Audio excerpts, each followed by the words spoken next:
Monday, December 18th. I'm Rim. And I'm Scott. And this is Geeknights. Tonight we talk about podcast directories. Let's do this. I can't express to the masses out there, the teeming masses listening to this show, how great it was to have a weekend where I didn't have to do anything but relax. Oh man, I slept until there were 2 digits on the clock. That was the awesome. Yes. At least at the first half of the clock. The second half of the clock, whatever. The second half of the clock is always 2 digits, even if one of them might be a 0. Now, Saturday I woke up when I wanted to wake up, and then we spent the whole day playing board games. It was a good day. Interspersed only by ice hockey. Oh, also eating out one time. Oh yeah, we did eat out. Yep. And we did a little bit of shopping. What did we shop? We went to Staples and didn't buy anything. Yeah. That's as close to shopping as we ever get. And we didn't go to the clothing store. Yeah, well, we tried to, but then we saw those. See, we keep forgetting that there's this Jesus holiday, Christmas, and all the festivities around it. Yeah, I remember last year there was a date, and on that date we said, we're not going up that road until the next year because it's not worth it with all these crazy people. And in Rochester, we used to do that every year, pretty much right after Thanksgiving. We would not go to the mall under any circumstances until the day after New Year's. But, we didn't go to the mall, but we definitely went up the road and got real close to the mall, closer than we've been in a long time. Yeah, and the stores are just crazy. We couldn't even shop at other places because it just wasn't worth it. No, definitely not. I didn't even get to go to the GameStop and use the gift card I got. All right, you got that gift card. Yeah, I'm going to go get Metal Slug is probably the first day that it's not stupid crazy to go to a GameStop. Yeah. And then I'm probably not going to go to a GameStop again. Read today's Penny Arcade, you'll find out why. Yeah. Yeah, and Sunday was doubly awesome since I watched the end of Gundam Seed again, and Emily saw it for the first time. Yeah, when you don't watch an anime, or you watch it one time, you get the general gist of how it ended, but you forget the details. And I walked in for 2 seconds at a critical moment, and I remembered this small detail that is crazy awesome about the end of that show. Yeah. I was oh yeah, holy shit. Because I forgot about a lot of things, and I remembered things that happened, but I forgot how absolutely intense they were. Yep. It's not just anime, it's basically any movie or TV show or anime or anything, manga, that's really good. You should always do yourself a favor and read it or watch it twice. Yeah, I mean, it depends on how many stars it is. I mean, if it's 3 or 4 stars good, then you don't really have to watch it again. But anything that's 5 stars good, especially if you haven't seen it in a while or read it in a while, you should definitely go back because there are awesome bits you forgot that you will like to remember. In fact, I think the most telling evidence of that was a while ago, months ago. Emily was here visiting, but she was up in the studio here working on an animation project and homework for school that she had to do. Meanwhile, Scott and I are downstairs, and we decided to watch Star Wars Episode 4 again. That was a long time ago. Yeah, it was, but even to this day, how many times have we each seen Star Wars Episode 4? I could watch Star Wars Episode 4, 5, or 6. It doesn't matter which one of those 3. I could watch each one 1,000 times. I could probably sit there for the rest of my life watching them in a loop, and wouldn't get old. But even then, no matter how many times I've seen those movies, when we watch Episode 5 and he kills the second admiral, it's still I remembered that happened, but I forgot how it happened, and it was almost as amusing as the first time I saw it. Yeah, it's I totally didn't get that joke when I was a little kid because it went right over my head. When I was a little kid, I was just afraid of Darth Vader. I wasn't afraid of Darth Vader. No, I was woohoo! I mean, all I could think Darth was... Vader's on the screen. Why isn't he on the screen more? I didn't think it was funny that he kept killing those admirals. I thought it was just serious, dead serious. And I was just whoa, he just killed that dude. Now I'm older and it's yeah, good job, Admiral so-and-so. Yeah, because he kills a guy who's because you don't really pay attention usually. I mean, when I was a kid, I didn't really pay attention. Which guy's the admiral and which guy's the Grand Moff and which guy's the Tarkin was the Grand Moff, and which guy's the commander, which was a political appointment and not a military position. That's correct. But now that I pay attention to that sort of thing, I notice that he kills Admiral what's his face, and then he goes to the guy who is the second in command, and he says, proceed as planned, Admiral something something. And I was like, oh, he just promoted that guy. I get it. Oh. I didn't get that until, I don't know, high school days. I didn't get that joke. Yeah. Plus, being older, a lot of those things became quotes. I mean, if this is a diplomatic that wasn't, mission, like, where is the ambassador? Like, I didn't get that joke until high school, but it wasn't funny until real recently. Mainly, it seemed to have become funny with the advent of the quotable memes and their... Exactly. You can't quote 10 Star Wars. Yeah, I mean, like, in the early days of college, no one was like, where is the ambassador? But nowadays, where's the ambassador? I find your lack of faith disturbing. Okay. Right, this isn't the Star Wars show. In fact, No, it's we've not. talked about Star Wars multiple times already. Have we? I thought we only talked about it one time. I'm pretty sure we've brought up Star Wars. Okay, it's hard not to bring up Star Wars on fucking Geeknights. Not to mention on Science Fiction Day, in addition to Science Day. Yeah, I mean, the only reason that we don't bring up Star Trek every 2 seconds because I don't like it. I, however, really like Star Trek, and you can die in a fire. Captain doesn't like Firefly. Yeah, I don't like that either. Or Battlestar Galactica. Not a fan. See, the thing is, I like the new Battlestar Because I'm a Galactica. geek, I'm not a nerd. No. I'd only be a nerd if I liked Star Wars or Star Trek or, I don't know, underwear perverts. Well, maybe I am a nerd because I do like really old, shitty sci-fi, like Lost in Space. Wait a minute. If you like all that, how come you don't like the original Battlestar Galactica? I never really saw too much Really? of it. Yeah, I saw like 2 episodes or whatever. Battlestar Galactica is up your alley. It is totally Whatever. cheesy. People blowing stuff up and flying around. Blowing and stuff up is good. There's a lot of people blowing stuff up. You'd probably identify with the main character because he's pretty much just a womanizer. I'm not a womanizer. Well, not through any fault of trying. Not a womanizer in the classic sense. I'm a womanizer in the humorous sense. Anyway, we got some kind of big news today. I'll let Scott take it. It was going to be my news, but then I saw You don't want something. to do your news first? Well, all right, I'll do my 'Cause news my news first. is more related. My news was going to be the thing that's going to be Scott's news, but then I realized again that there's this news that angered me much more so than the other news enlightened me or made me happy. To not go into all the details, a school, and this isn't in the Bible Belt, this is pretty much right near us in the civilized part of downstate New York. Actually, it's in New Jersey. But yeah, 10 miles west of Manhattan, so up here. You can't knock this off as being somewhere out in the middle of nowhere in a rural community Or like something. Utah. Yeah. Teacher. Respected teacher. Teacher who probably has tenure at a fancy school, a good school, a public school. Supposedly also a good teacher. Yeah, loved by the students.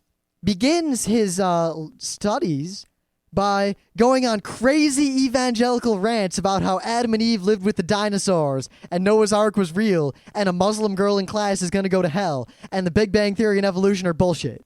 Now, one kid who No, not even a science teacher. This is like a AP government class or something. Wow. So one kid in the class is awesome. He's a hero. Definite hero. Yeah, this kid saw what was going on and rightfully so thought that this is wrong, possibly illegal, or at least contrary to the ideals of the Constitution of the United States and the principles of the separation of church and state, and really made him uncomfortable. So he didn't, you see, a normal kid would have just complained to his parents, or complained to the school, or written a letter or called a lawyer. This kid was smart. The teacher was so crazy in what he was saying that the kid didn't think that anyone would believe him. So he stuck a tape recorder into class and recorded this teacher's batshit rants about religion. Now, some people accuse the kid because, I mean, the teacher obviously must have done it 1 or 2 times on his own in order to prompt the kid to bring in the tape recorder. People accuse the kid of, like, baiting the teacher to make him talk about religion more, like, for the recorder. But if you actually listen to the recordings, the kid never starts any of the conversations, although he does further their... he extends them by furthering the line of questioning, if you will. See, now, this is why the news, and I bring it up as such a big deal, because it's not just that this teacher was crazy and doing these crazy things. Because that alone happens with a variety of subjects on a semi-regular basis. There are crazy teachers out there. There are teachers who have bad days. There are teachers who are just nutty but have tenure. I had a teacher once who was so senile, I don't think he even knew where he was, but he had tenure. And Yeah, I've had nutty teachers, but, you know, I realized looking back, Like a lot of things teachers said when I was a student, I didn't realize that they were like avoiding talking about religion or anything, you know? Yeah. And now I realize, oh, those teachers said those things because of this, and those teachers were hippies and those teachers weren't. Well, I had one teacher in high school who was a 100% dyed-in-the-wool red communist. Straight up communist. I never had all my teachers were pretty much capitalists. But he definitely presented the material, in social studies in an objective and non-biased manner. And you wouldn't know he was a communist at all. He just seemed like a really good teacher, and he was really good. But because then he'd take the kids he thought were smart to the side and like give them a copy of various literature and talk to them about communism. But he was a really cool dude. I had a lot of fun with him.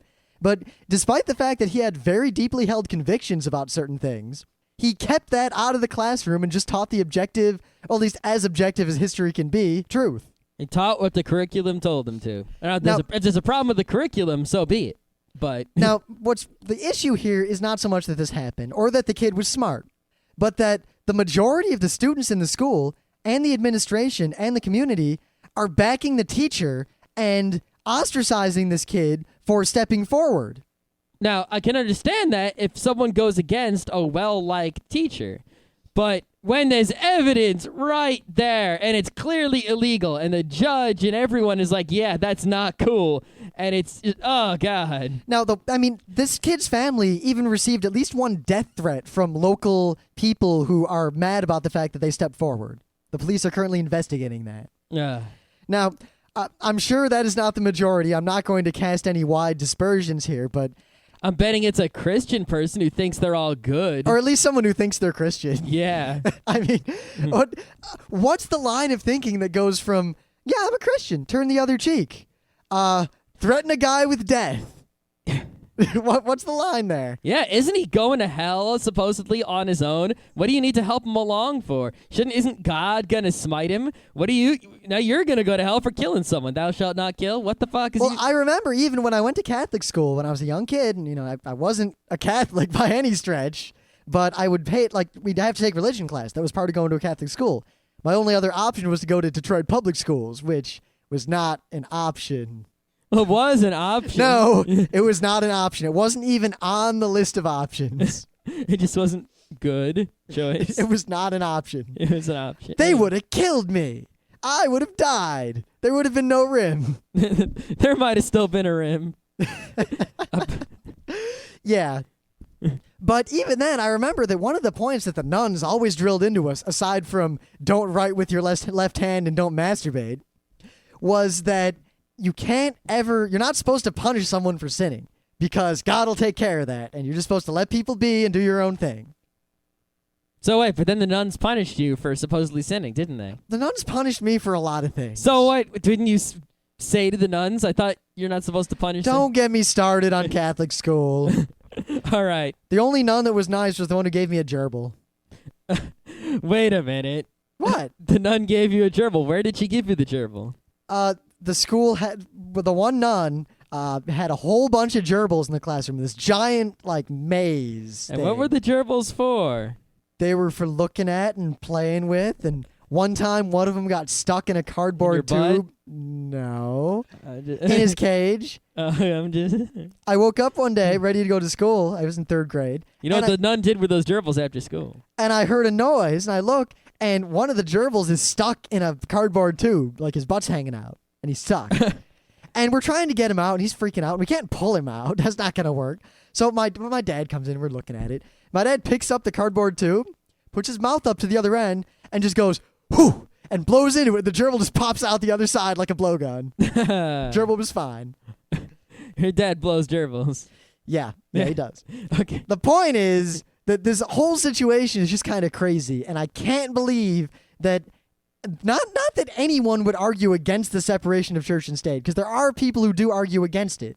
The fact that so many people are on this teacher's side and not only don't want the teacher to be punished, but commend him for doing the things he did.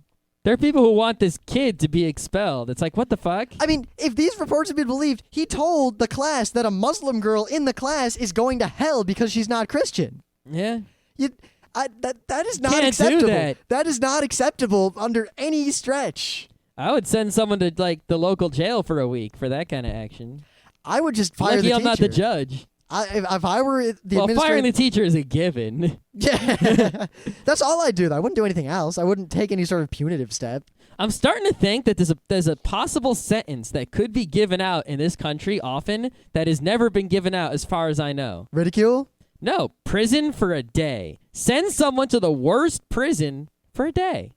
Most people will learn their fucking lesson if you do You know that. what? I would learn my lesson because I drive past a prison and I learn my lesson. Yeah, I know. So No, when one of our friends works in a prison and she has some fucking stories. yeah. Talking So- to her for 5 minutes, you would kill yourself before you'd go into a federal prison. Exactly. So there are a lot of people that do things that aren't so bad, and they're basically good people, but they screwed up and they need to be taught a lesson. And since we can't, beat them with a cane or anything like they do in some other countries, why not prison for a day? Actually, there's been an uptick in judges ordering people to non-conventional punishments. Really? And recently a guy was caught, he was parking in handicap spots.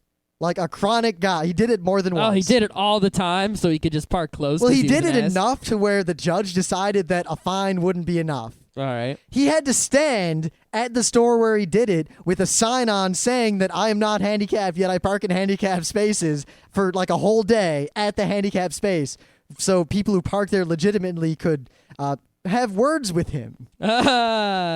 Oh. And they did. Did a cop stand there and make sure he didn't Yes. run away? Yes. And there was another one recently where a chronic shoplifter was caught and had to stand in the store with a placard saying that I'm a shoplifter for like a week. I'm liking this action. Yeah.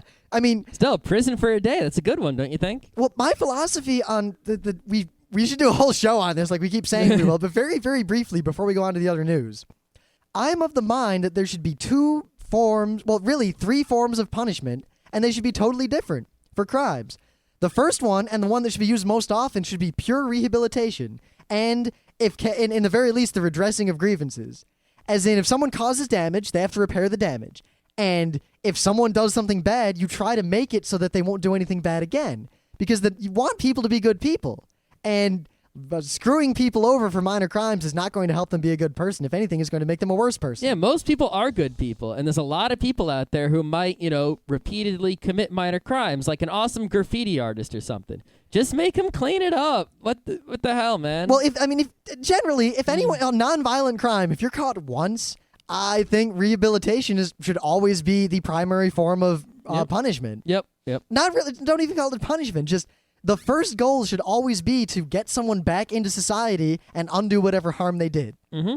However, failing that, like if a chronic offender, like someone who keeps parking in handicapped spaces for years and years and years, and he just pays the fines and keeps going about it, or people who just keep doing things, keep robbing people, keep mugging people, then you go to phase 2, where you're still trying to rehabilitate them, but you punish them. Punitive. You got it, because if someone's recurring like that, you know that letting them out into the world, they're only going to do it more. So you have to keep them out of society to fix them, as opposed to letting them be in society. So it's phase 1 is give them a way to right themselves and be a good person. Man, this is going to turn into the whole episode. Let's hurry it up. All right, phase 1, positive reinforcement. Phase 2, negative reinforcement. Phase 3, scientific research or execution.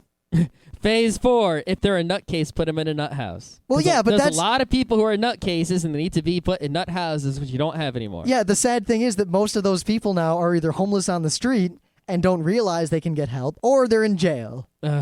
Yeah. All right. Anyway, the more important news today. Oh, more important, yes. Well, to us. Okay, so perhaps the most important website of the past year or so is Digg.com. Basically, we used to have sites like Slashdot, Meme Pool, et cetera, et cetera, et Yeah, cetera. they're gone now.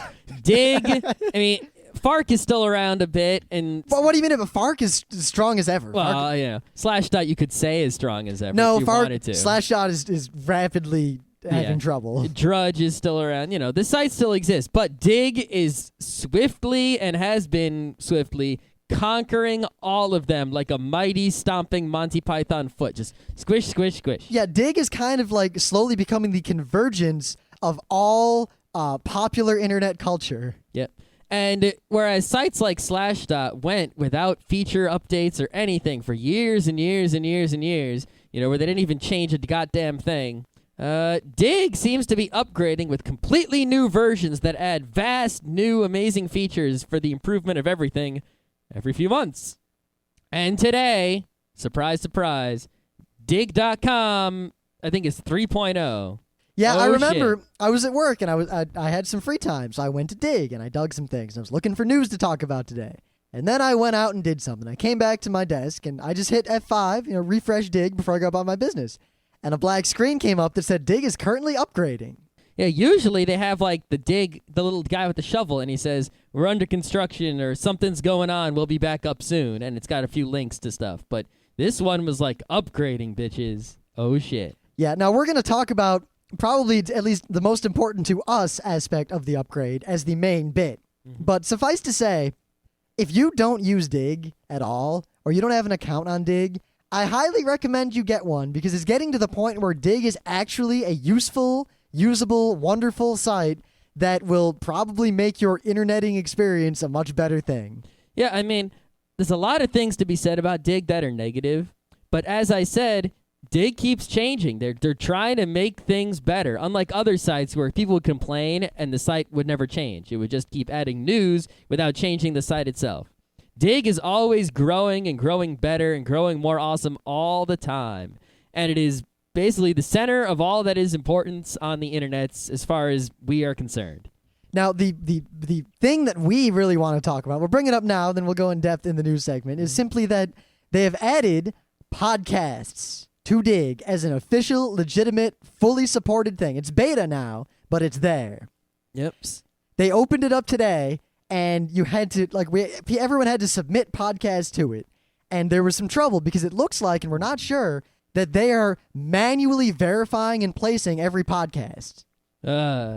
Like, they're verifying that they're legitimate. Also, I'm sure it takes quite a while for their software to, grab all the episodes in your feed, et cetera, et cetera, et cetera. Yeah, because there's the way Digg is doing podcast is really different from the way anyone else is doing them, which I think is a wonderfully fantastic thing because I have beefs with things like Podcast Pickle or what's that other one? Podcast Alley or Pop Current. Audio, what are some other ones? Yahoo Podcast. Like, they all had serious issues and it made them pretty much, at least to me, unusable or not worth even going to. But Digg seems to have it down already. Yep, so Digg has added a Digg-style podcast directory. Now, the most important feature of Digg, actually, is that they've split off the video section because what was happening, there are two things.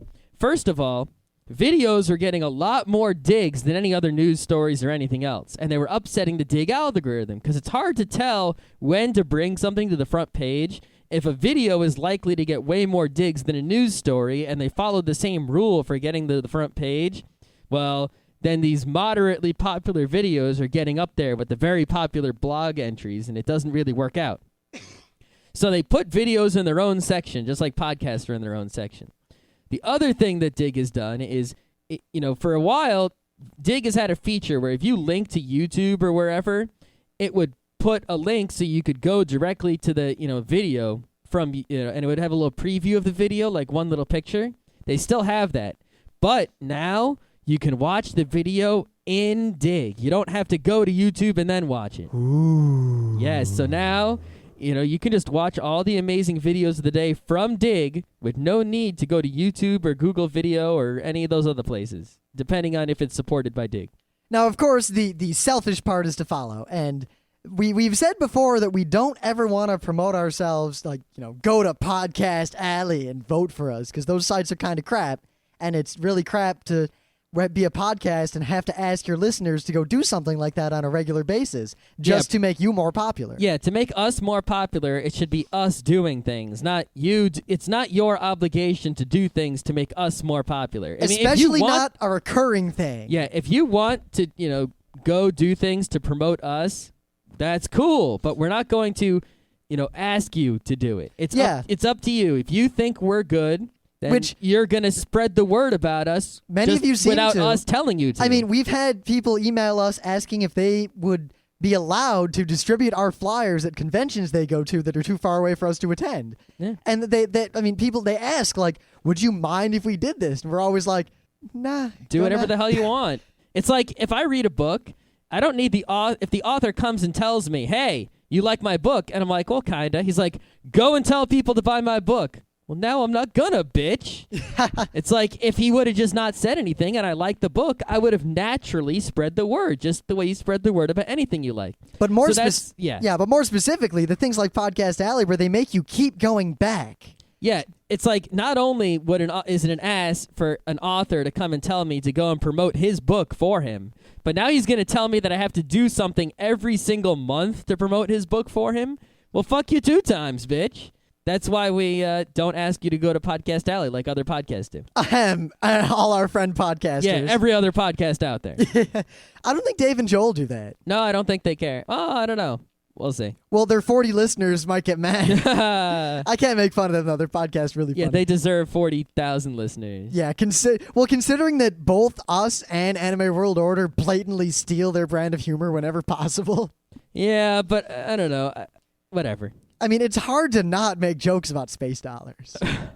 Anyway, the point is that we're going to ask this now, mostly because Digg is doing it right, and you only have to do it once, and if you don't use Digg yet, you should be using Digg. So 1, if you don't have an account on Digg, I highly recommend you check it out. Yeah, this is not like Digg telling us to promote Digg. I don't think Digg even really needs promotion because it's so huge now, but if you're an internet person or a geek, you should probably have a Digg account, and you should probably be using Digg at least daily. At least once a day, you should be going there and checking stuff out. Yeah, I mean, if you want to know everything that's going on the internet really quick, and you don't want to deal with FARC, just go to Digg once a day, and you'll be pretty much as on top of things as we are. Yeah, uber geeks like me and Rim, we know everything that was important on the internet. Yeah, and you know how we know that? Because we read a lot of websites and spend a lot of time reading those websites. Yeah, and Digg is pretty much the easy way to skim off the top. Unlike us, where we go all the way down and we check out everything. If you just want to know, we can't give everything to you in this podcast. We can only give you 2 newses and 2 things of the day. That's it. There's a lot you can't more. Do 10 news. There's a lot more than 2 newses and 2 things of the day out there, and you're missing them if you're not going to certain websites. But if you go to Digg, you're not going to miss much. Now, 2, and once again, we'll never ask anyone to do this again. And and also remember that we're only asking this if you actually agree with it. If you like us, you like Geeknights, and you happen to have a Digg account, I would suggest that you dig Geeknights. We're in there in addition to all of our feeds, and being high up on Digg would make us and any other good podcast very popular. In fact, the fact that a lot of our friend podcasters have not yet submitted themselves to Digg is kind of amazing to me. No, I guess they're just not as geeky. Because I thought, they're not on top of this stuff. Because I was like, all right, this Digg thing, we're on there, and I dug us, and I was like, all right, now I'm going to dig all my favorite podcasts, and Pseudopod's on there, and 12 Byzantine Emperor's got a bajillion digs. Because it's a freaking awesome podcast. Yep. And Escape Pod's on there. And then I go to Digg Anime World Order. They're not on there. And then Fast Karate, they're not on there. Ninja Consultant, they're not on there. No, Weekly Anime Review. I don't know if he's on there. I got to look. Hold on. No, well, last time when I first searched, we were the only anime podcast there for a while. Wow. And then now there's 2. Well, there's 1 other anime podcast because there are 3 and 2 of them are us. Let's see. Anime. I just searched for anime on Digg Podcast. Geeknights with Rim and Scott. Geeknights Wednesdays, anime, manga, comics. R5 Central. I'll dig R5 Central. That's that guy who does it with the weird voice. Oh. It's Mike Dent and his cyber assistant AI. Wow, we're just promoting people left and right today. Yeah. They always play that promo on Anime World Order. I've listened to the show once, and I think it's a show that we fit in with, and that we would be friendly with these guys if it's more than one guy or just one. I don't know. But listening to the show is really kind of weird. Whatever. This isn't R5 Central Review. Yeah, I know. Well, I'll say that I know a lot of podcasters and I'm friends with them, but I don't listen to their shows. No, I'll be perfectly honest. Well, I mean, seriously, I'd like to be friends with hundreds of podcasters because podcasters tend to be awesome people. But I can't listen to 100 shows. You can't listen to 100 shows. So, you're always going to feel bad, so you're best off just, accepting the truth. So once, ever, only, if you are on Digg Geeknights, and it'll make us more popular, and the more popular we get, the more quickly we'll get swag out to you, and the more quickly we get swag out to you, the more quickly you can wear it.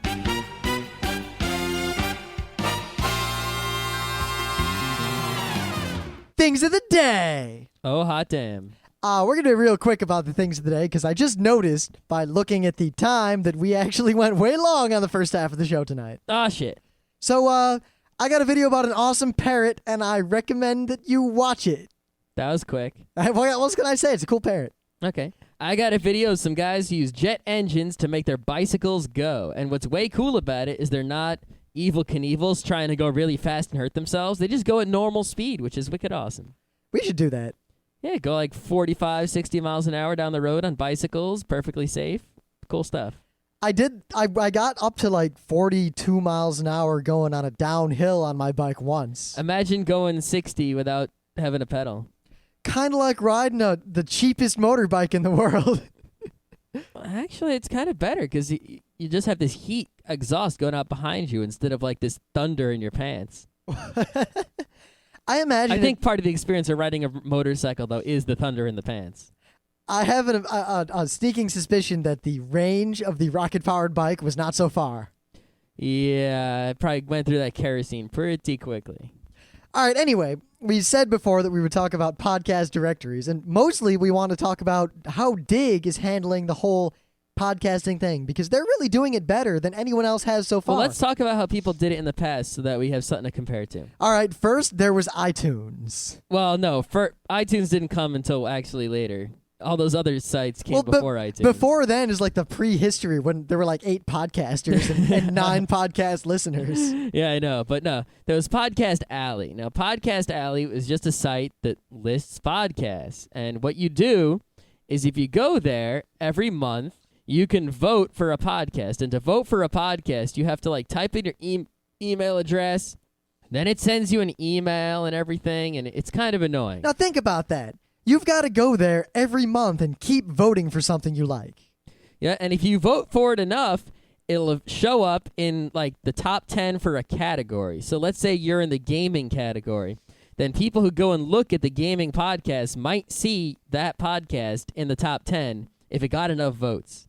Now, we don't need to tell you why this business model is stupid. Mostly, it's simply that this was done, 10 years ago in the wares scene. And it was just a corrupt thing then, and it's just a stupid thing now. Yeah, it's real stupid. I mean, if you get enough votes, you can get on the front page of Podcast Alley. But who goes to Podcast Alley? It's like this site that people go to in order to vote for a podcast. No one goes there to actually find new podcasts. It's just a site that podcasters go to vote for themselves and see how many votes they got. And a site where podcast listeners go to vote for the podcast that they already listen to. It's really just this stupid kind of circular... See, now it's like a circle jerk, really. But this was tried before. In some of the early days of the internet, before search engines worked really well, there were a lot of alternative means to search engines. There were directories, there were web rings, and there were a lot of top 100 sites. Mm-hmm. And basically, you'd have the same thing. You'd have to go to the site every month and vote for your favorite sites, and then they would go near the top. And it's just they're trying to get themselves free advertising. In order to be popular on this site, you have to force your listeners to go there, even though they probably don't want to actually go there, and click on something for you. Yeah, I think the big mistake that all these voting sites make that Digg doesn't make, and I guess Delicious doesn't make it either, is that it's a site where the only functionality is the only real functionality. I mean, there's other stuff you can do here, but it's not useful, is voting. It's like you have to provide a useful functionality that is improved by voting. Like, I dig sites to remember them, and that happens to be a vote. Yeah, Podcast Alley, you vote for the sake of voting. It's kind of, what the hell? A site like this can only be actually truly useful and have any sort of longevity if people would go there independent of just voting. If they would go there on their own anyway. Yeah, and I'm sure there are people who go to Podcast Alley to find new podcasts, but they are not large in number by any means. Plus, I mean, it doesn't really select for the best podcast or the most popular podcast or the most relevant podcast. It selects for the podcast that does the best job of tricking its listeners into going there every month and clicking on something. Yeah, number 1 is Mugglecast, which I assume is some Harry Potter podcast. Yeah, number 5 is Snapecast, and number 3 is Pottercast. Well, and number 1 is Mugglecast. So obviously the Harry Potter fans are very rabid, and they like to vote for their podcast. Well, no, it's probably generally clusters of podcasts will get on the top of that site all the time as they all concertedly try to get all their listeners to collectively vote for them. I see. So all the Harry Potter fans listen to all the Harry Potter So give it a couple podcasts, months and they all vote collectively. Yeah, so give it a couple months and they'll all fall off the ranking and some other cluster will move up to the top. Yeah. It's not really the most useful thing in the world, especially when you consider what really is the number one podcast. Podcast Alley doesn't match that so well. Yeah. Then there's iTunes, which doesn't really let you have much real input. Well, the iTunes directory is funny because it's actually a useful directory for finding new podcasts and listening to them and downloading them if you are an iTunes iPod user. But in terms of it listing the best podcasts, it's not. It doesn't have the best. It basically algorithm. ends up listing the most popular podcast, which rarely changes because they're kind of entrenched and they're always huge compared to everything else. Mm-hmm. And 2, it'll pick based on various secret algorithms upcoming new podcasts that might not be popular that it wants to promote for whatever reason. And I hate to say it, but I found that in many cases, I mean, the ones that are on top are usually well worth listening to, and they usually deserve their spot. But a lot of times, a podcast will be featured in a category on iTunes, but it'll totally suck balls. Yeah, I'm not going to name names, but I tried 3 different podcasts that purport to teach you French or Japanese or a language or something, and they were featured, meaning, they must be good or there must be something to them, and they were crap. Like, absolute crap. Yeah, the podcasts that show up in like the top podcasts, those are the ones that have a lot of people subscribing to them recently. The ones that show up as featured, I'm pretty sure they're actually editors of the iTunes podcast directory who pick those manually. I have words for some of the people who have picked some of those podcasts. Yeah, I don't know what method they use to pick them. I'm sure there's money involved for some of them. I'm sure associations with existing organizations matters a lot because you notice like ESPN is placed very highly often, and not that I listen to one ESPN podcast, it's really good, but it's really just a recording of a really good TV show. But ESPN to Disney to Steve Jobs to Apple, hello, come on. It's obvious. Plus, again, iTunes is totally useless to everyone who doesn't use an iPod iTunes combo. Yep, it's basically the iTunes podcast directory is a tool for iPod iTunes users to subscribe to podcasts. Not really useful for figuring out which podcasts are the best. Yeah. Or discovering new things, not the greatest.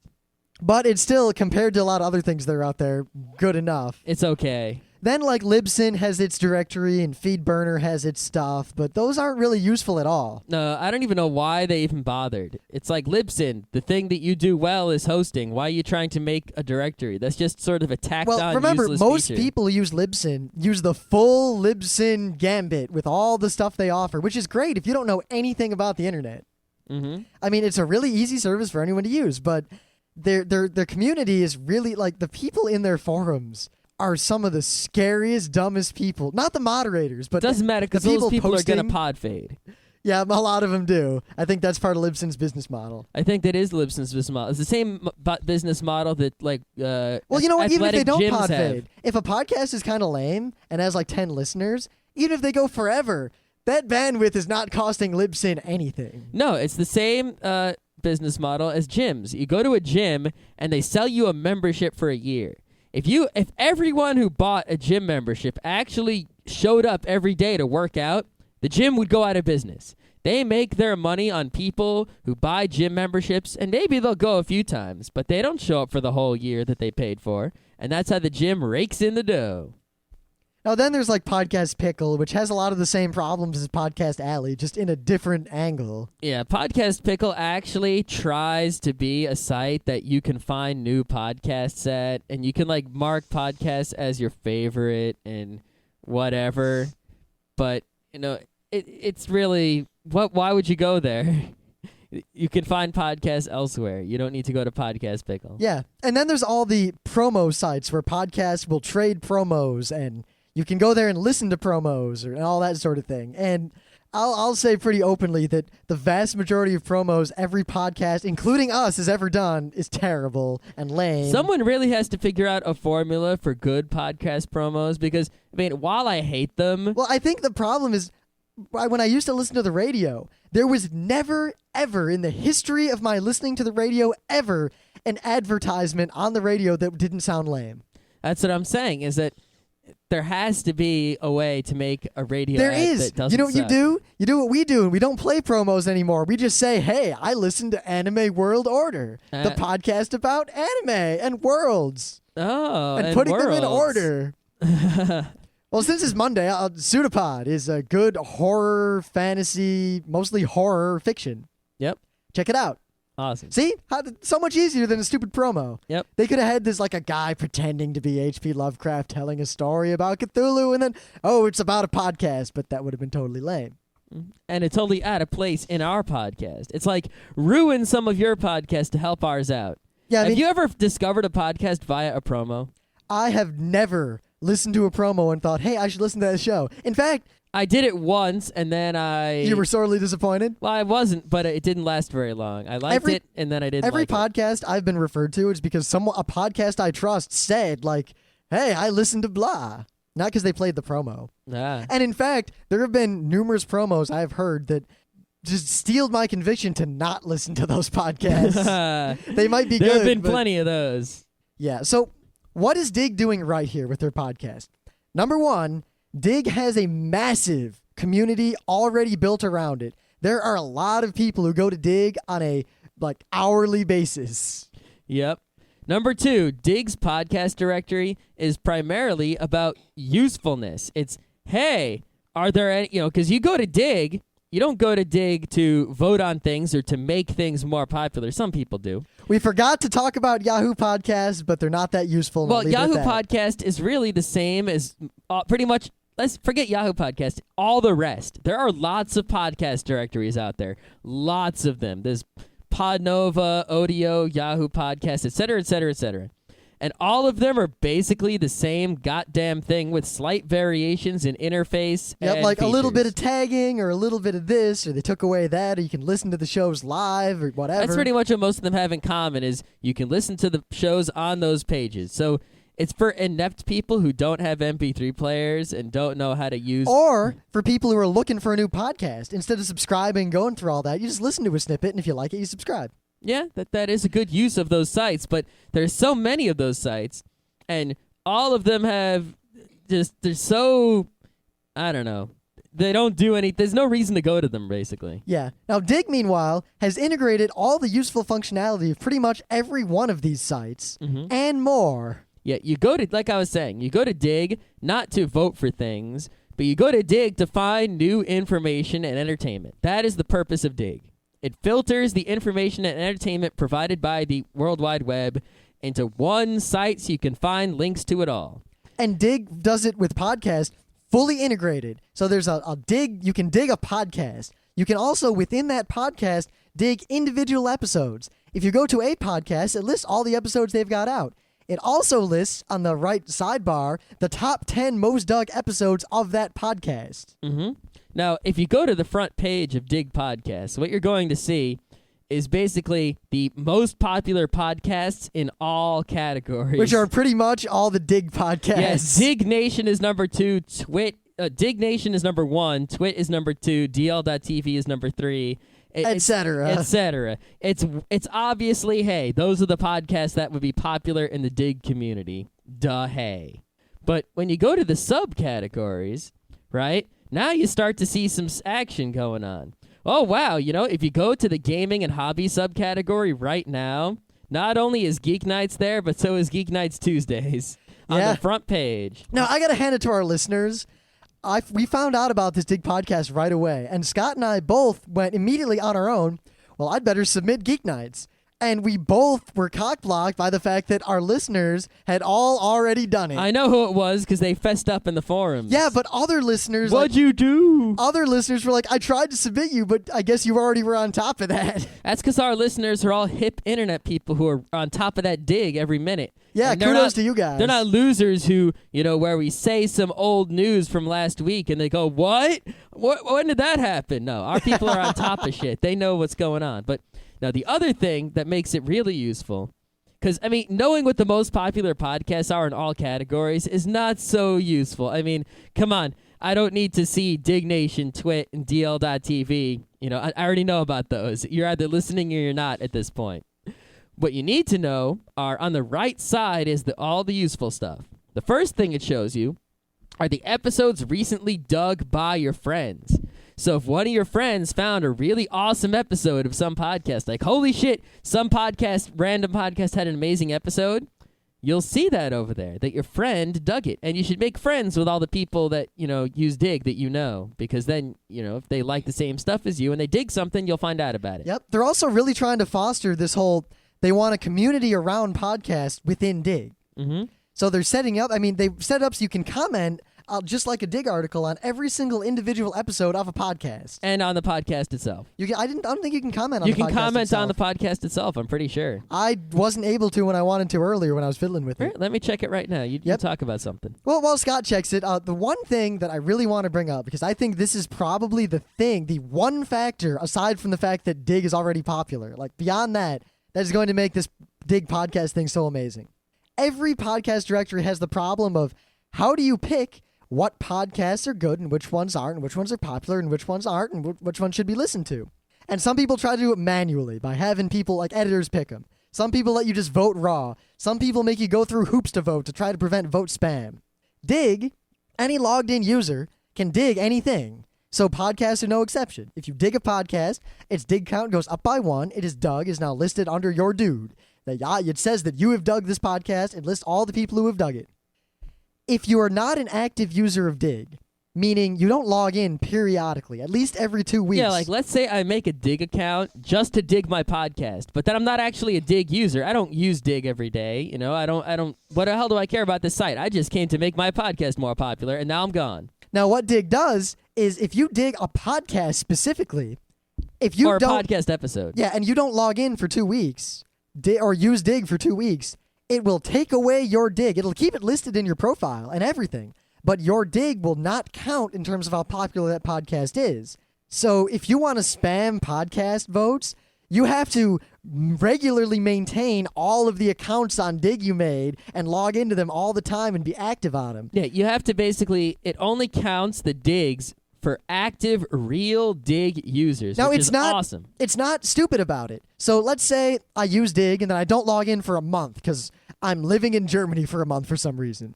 If I then come home and I log back into Digg after it's all over, as soon as I log in, all the podcasts I dug that lost my vote automatically get my vote back because I came back to Digg. Yeah. It's actually pretty cool. There's a plus and a minus to it. The plus is that you don't have to keep digging stuff, and you actually get a pretty good, fair popularity measure that is difficult to scam. The minus is that you're only finding out what podcasts are the most popular in the Digg community and not what podcasts are the most popular, period. But that is definitely Digg's goal in this podcast thing and Digg in general. Digg wants its own community, and it has its own community now. Mm-hmm. So and you should be in that community because that's where the action is. So when they make like this podcast thing, they're very specifically making it so anyone can use it. I mean, it's beta now, so you need an account to even look at it. But eventually... Accounts are free. Yeah, and you just sign up like every other website. And eventually it's just going to be on the site. You don't even need to log in to look at it, too. But you have to be an active Digg participant in order to have a say on Digg. Mm-hmm. And that seems to be Digg's biggest strength. Yep. Now, the two other... Yeah, well, we don't need to talk about Digg specifically. No. But the two other features of the podcasting thing that I think really make it shine and make it useful for finding new podcasts are, number one, it shows you up-and-coming podcasts. So, of course, the front page is only going to have the awesome stuff of all time. But if something recently is like gaining a lot of ground down in the grassroots and it has a lot of digs relative, like it's getting digs at a rapid rate, if not in great quantity, you'll see it show up there. And then you might find it and start digging it, which will then cause it to come up. And that's a thing a lot of other websites have not done, is provided it's basically impossible for the podcast that starts small to get big. It keeps the big guys up and the small guys down. This allows the small guys to get up while keeping the big guys on top where they rightfully belong. But yet, at least so far, it seems like the ones that get the up-and-coming are ones that are actually good and up-and-coming, and not iTunes, where a lot of times ones that are listed as new or up-and-coming, not so much. The other thing that I like that it does is if you click on a podcast, it shows you on the right-hand side, if I go to the page for Geek Nights, on the right side, you'll see the most popular episodes of Geek Nights. Because when you find a new podcast, you listen to the most recent episode? Which is good and bad. I mean, sometimes you get the gold, but sometimes you get, our Throwaway Thursday. Yeah, sometimes you listen to the most recent episode. Sometimes you might listen to the first episode. This bit me with Dragon's Landing, because multiple people were telling me to listen. So I finally check out Dragon's Landing, right? And it was kind of meh. And I was like, what? That wasn't so good. That was kind of boring. And then Scott's like, well, which episode did you listen to? And I'm like, oh, this one. And it turned out that the one episode of all the episodes they had up that I listened to happened to be a special episode with 2 guest hosts and wasn't a normal Dragon's Landing. Notice how when we don't have a normal Geek Nights, we say at the beginning of the episode, this is not a normal Geek Nights. They didn't do that. So Rim thought it was a normal Dragon's Landing when it was actually other people doing Dragon's Landing. Like the one time the Movies You Should See people did Geek Nights. Which, once again, was fantastic. This was awesome. And but we had to put a disclaimer letting people know what was going on so they weren't confused. They'd be like, how come Rim and Scott are British and Scott's a woman and what's going on? Yeah. But Digg, when you click on a podcast, it shows you on the right-hand side the most popular episodes of that podcast. So this is why this is so good, is because, number one, if you find a new podcast, you can listen to the best episode right away, and you'll know if that's something you're going to listen to or not based on one episode. Number two, if there's some podcast out there that just randomly had one hit episode and is actually a terrible podcast, for example, Terrible Podcast X interviews amazing person Y. I thought you were going to mention a specific podcast. I was ready to either defend it or I couldn't even think of one. I tried.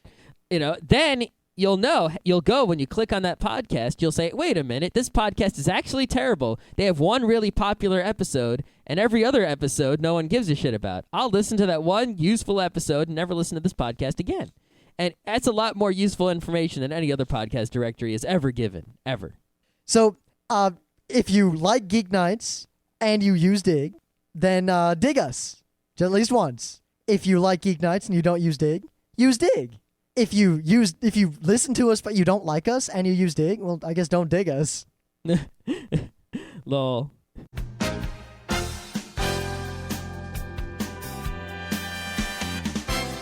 This has been Geek Nights with Rim and Scott. Special thanks to DJ Pretzel for the opening music. Be sure to visit our website at www.frontrowcrew.com, where you'll find show notes, links, our awesome forum, a link to our Frapper map, and links to all the RSS feeds. We say feeds plural because Geek Nights airs 4 nights a week, covering 4 different brands of geekery. Mondays are science and technology. Tuesdays, we have video games, board games, and RPGs. Wednesdays are anime, manga, comic nights. And Thursdays are the catch-alls for various rants and tomfoolery. You can send us feedback by email to geeknights@frontrowcrew.com. Or you can send audio feedback via audio. Just click the link that says Send Me an Audio on the right side of our website. If you like what you hear, you can catch the last 100 episodes in iTunes or in your favorite podcatcher. For the complete archives, visit the website, which has everything. Geek Nights is distributed under a Creative Commons Attribution Non-Commercial Share-alike 2.5 license. This means you can do whatever you want with it as long as you give us credit, don't make money, and share it in kind. Geek Nights is recorded live with no studio and no audience. But unlike those other late shows, it's actually recorded at night.